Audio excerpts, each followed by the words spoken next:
Witam wszystkich.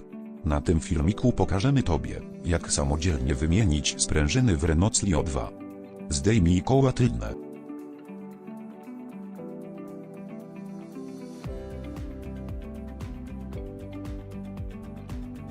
Użyj podnośnik hydrauliczny do skrzyni biegów. Podprzej wahacz poprzeczny w dół za pomocą lewarka hydraulicznego. Użyj nasadka o numerze 18. Odkręć dolny zaczep amortyzatora.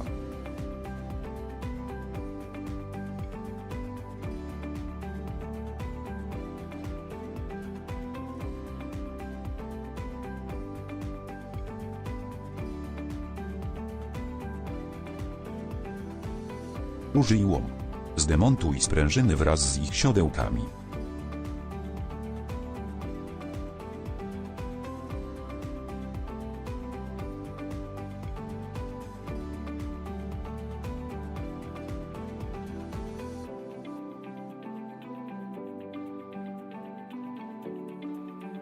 Zainstaluj sprężynę spiralną i gniazda.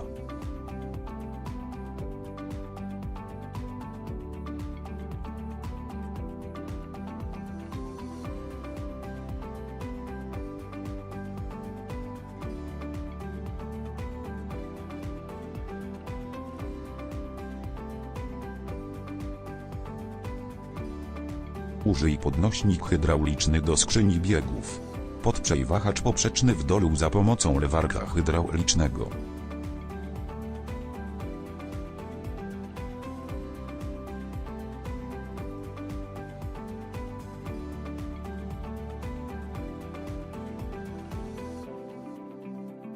Użyj nasadka o numerze 18. Dokręć dolne mocowanie amortyzatora. Dziękujemy za obejrzenie naszego tutorialu. Zapisz się na kanał Autodoc i nie przegap nowych filmików.